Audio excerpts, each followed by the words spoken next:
ఫోటోషాప్లో మీరు ఏదైతే టెక్స్ట్ని యాడ్ చేయాలనుకుంటున్నారో దాన్ని యాడ్ చేసేసి సేవ్ చేసి క్లోజ్ చేయండి. చూసారుగా, భూమ్. ఈ వీడియోని చూస్తే మీరు కూడా నిజంగా అమ్మ బాబోయ్, ఎందుకంటే ఈ వీడియోని ఫస్ట్ నుంచి లాస్ట్ దాకా చూడండి. అప్పుడు మీకు ఈ వీడియో మీద ఒక అవగాహన అనేది ఏర్పడిద్ది. ఓకేనా? మీకు ఫోటోషాప్ ఏం రాకపోయినా పర్లేదండి, నేను ఈ వీడియోలో ప్రతిదీ డీటెయిల్గా మీకు అర్థమయ్యే విధంగా చెప్పడానికి నేను ట్రై చేస్తాను. అండ్ ఇంకో విషయం ఏంటంటే, మీరు 7.0 CS3 వాడే వాళ్ళైతే నేను చెప్తున్న ఈ వీడియో మీకు ఆ వర్షన్స్లో వర్క్ అవ్వదండి. న్యూ వర్షన్స్ అయినా CC 2020 కానీ CS6 నుంచి CC వర్షన్స్లో మాత్రమే నేను చెప్పే వీడియో మీకు రన్ అయ్యిద్ది. ఓకేనా? మీరు ఓల్డ్ వర్షన్స్ కంటే కొత్త న్యూ వర్షన్స్ వాడటానికి మీరు ఎక్కువ ప్రిఫరెన్స్ ఇవ్వండి. నేను ఈ వీడియో ఎందుకు చేస్తున్నానంటే, మన ఛానల్లో రీసెంట్గా జాయిన్ అనే బటన్ యాడ్ అయిందండి. దాంట్లో 3 ఆప్షన్స్ ఉంటాయి: Photoshop beginners, Photoshop tricks and effects, PhD posters and brushes. Photoshop beginners తప్ప మిగతా రెండిట్లో జాయిన్ అయిన వాళ్ళు డైరెక్ట్గా మీరు నాకు కాల్ చేయొచ్చండి. కాల్ చేసి ఫోటోషాప్లో ఏ డౌట్ ఉన్నా కానీ మీరు నన్ను అడగచ్చు. ఈ మన ఛానల్లో జాయిన్ బటన్లో యాడ్ అయిన వాళ్ళందరికీ ఒక గ్రూప్ క్రియేట్ చేసి నేను వాడుతున్న PhD ఫైల్స్ కానీ, బ్రషెస్ కానీ, యాక్షన్స్ కానీ, ఫిల్టర్స్ కానీ, ప్లగ్గిన్స్ కానీ ఆ గ్రూప్లో గూగుల్ డ్రైవ్ లింక్ ద్వారా నేను వాళ్ళకి సెండ్ చేస్తానండి. ఈ గ్రూప్లో ఎవరన్నా ఫోటోషాప్ గురించి మీరు ఎవరన్నా మెసేజ్ చేసుకోవచ్చు. ఇప్పుడు మీరు ఈ వీడియో చూస్తున్నారు కదా, ఈ వీడియోలో చూస్తున్న PhDని జాయిన్ బటన్లో యాడ్ అయిన వాళ్ళకి మాత్రమే ఈ వీడియో PhD లింక్ సెండ్ చేయబడుతుందండి. ఓకే, మీకు ఇంట్రెస్ట్ ఉన్న వాళ్ళు మాత్రం జాయిన్ అవ్వచ్చండి. వీడియోలోకి ఎంటర్ అవుదామా? Sign into Telugu Photoshop Guruji.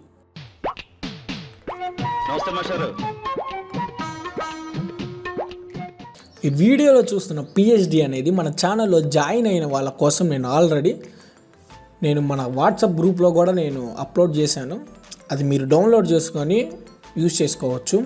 ఈ వీడియోలో కనిపిస్తున్న PhDలో మీరు తెలుగు టైపింగ్ చేయాలంటే ఈ చిన్ని సెట్టింగ్ చేసుకోవాల్సి వచ్చిందండి. ఇంగ్లీష్ టైప్ చేసే వాళ్ళకి ఈ సెట్టింగ్ అవసరం లేదండి. ఓకేనా? మీరు ఒకవేళ తెలుగు టైపింగ్ చేయాలనుకుంటే మీరు ఏం చేస్తారంటే, మీకు పైన మెనూ బార్లో ఎడిట్ అనే ఆప్షన్ కనపడిద్దండి. ఎడిట్ అనే ఆప్షన్ మీద మీరు క్లిక్ చేసినట్టయితే కింద ప్రిఫరెన్స్ కనపడిద్ది. దాని మీద మీరు క్లిక్ చేసినట్టయితే మీకు ఇక్కడ కనిపిస్తుంది చూసారా, టైప్. ఆ టైప్ మీద క్లిక్ చేసినట్టయితే మీకు ఈ విధంగా విండో అనేది ఓపెన్ అయ్యిద్ది. ఇలా విండో ఓపెన్ అయినాక మీకు ఇక్కడ east Asian, middle eastern and south Asian అని ఉండిద్ది. దాంట్లో మీరు middle eastern and south Asian అది సెలెక్షన్ చేసుకోండి. నేను ఆల్రెడీ సెలెక్షన్ చేసుకున్నాను. మీకు మీ ఫోటోషాప్లో ఏంటంటే డిఫాల్ట్గా ఈస్ట్ ఏషియన్ ఆటోమేటిక్గా సెలెక్ట్ అయి ఉంటుంది. దాన్ని తీసేసి మీరు మిడిల్ ఏషియన్ అండ్ సౌత్ ఏషియన్ని సెలెక్షన్ చేసుకొని ఓకే కొట్టండి. ఓకే క్లిక్ చేయండి. ఓకే క్లిక్ చేసేసినాక ఫోటోషాప్ క్లోజ్ చేసేసి మళ్ళీ ఓపెన్ చేయండి.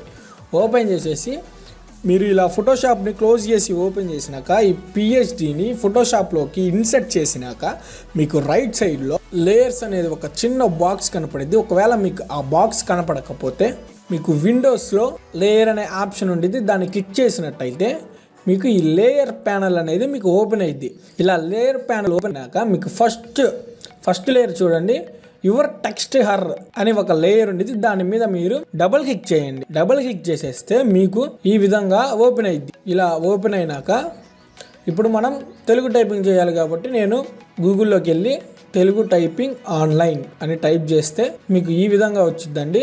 దాంట్లో second option easy Nepali typing అని ఉండిద్దండి. దాని మీద మీరు క్లిక్ చేసినట్టయితే మీకు ఈ విధంగా ఓపెన్ అయింది. దాంట్లో నేను ఇప్పుడు ఎగ్జాంపుల్ కీబోర్డ్లో ఇంగ్లీష్లో చారీ అని టైప్ చేస్తున్నాను. మనం అలా టైప్ చేసి స్పేస్ కొట్టంగానే మనకి ఆటోమేటిక్గా తెలుగులో ఇలాగా ఈ విధంగా వచ్చేసిద్ది. దీన్ని మీరు ఏం చేస్తారంటే కాపీ చేసేసి ఇప్పుడు మీరు ఫోటోషాప్లోకి వెళ్ళినట్టయితే లేయర్స్లో టెక్స్ట్ ఎఫెక్ట్ కాకుండా కింద బూమ్ అనే ఆప్షన్ ఉండిద్ది చూసారా, దాని మీద కింది లేయర్ని సెలెక్షన్ చేసుకోండి. నేను కీబోర్డ్లో ఈ లెటర్ని టైప్ చేసి దాని మీద క్లిక్ చేస్తున్నాను. క్లిక్ చేస్తే మీకు ఇలాగా ఈ డైలాగ్ బాక్స్ ఓపెన్ అయిద్దండి. అంటే ఈ ఫాంట్ మీ దగ్గర లేదని అర్థం. దాని మీద క్లిక్ చేసినట్టయితే ఇప్పుడు మనం ఎందాక ఈ చారీ అనేది దాన్ని కాపీ చేసుకున్నాం కదండి, దాన్ని ఇక్కడ పేస్ట్ చేయాలి. కీబోర్డ్లో షార్ట్ కట్ టీ సెలెక్షన్ చేసుకున్నాం కదండి, ఈ బూమ్ అనే లేయర్ మీద డబల్ క్లిక్ చేసేసి, లేకపోతే కీబోర్డ్లో బ్యాక్ స్పేస్ పట్టుకున్నా కానీ టెక్స్ట్ అనేది రిమూవ్ అయిపోయింది. ఓకేనా, ఇలా రిమూవ్ అయిపోయిన దాంట్లో Ctrl+V అంటే పేస్ట్ చేయాలి. తర్వాత ఈ ఫాంట్స్లో రామభద్ర అనే ఫాంట్ని నేను సెలెక్షన్ చేసుకుంటున్నాను. ఈ రామభద్ర అనే ఫాంట్ని సెలెక్షన్ చేసుకున్నాక మనకి టెక్స్ట్ అనేది ఈ విధంగా మారిపోయింది. నేను దీన్ని Ctrl+T ట్రాన్స్ఫార్మ్ సహాయంతో ఈ టెక్స్ట్ అనేది కొంచెం హైట్ లేపుతున్నాను. ఇలా చేసుకున్నాక మీరేం చేస్తారంటే కీబోర్డ్లో ఎంటర్ కొట్టేసినాక మళ్ళీ కీబోర్డ్లో Ctrl+S కొట్టండి, అంటే సేవ్ చేయండి. అంతే, సేవ్ చేసేస్తే మీకు ఇలా సేవ్ చేసేసినాక మనకి ఏదైతే PHP ఫైల్ ఉందో దాని మీద క్లిక్ చేయండి. చూడండి, హోమ్ చూసారు కదా, జస్ట్ టెక్స్ట్ రీనేమ్ చేసేసి మనం ఏదైతే యాడ్ చేయాలనుకుంటున్నామో ఆ నేమ్ని మనం ఫోటోషాప్ ఇలా ఈజీగా చేంజ్ చేసేసుకోవచ్చు. ఇలాంటి మరిన్ని టిప్స్ కోసం మన ఛానల్ని సబ్స్క్రైబ్ చేసుకోండి. ఇలాంటి మంచి మంచి వీడియోల కోసం మన ఛానల్లో జాయిన్ అవ్వండి.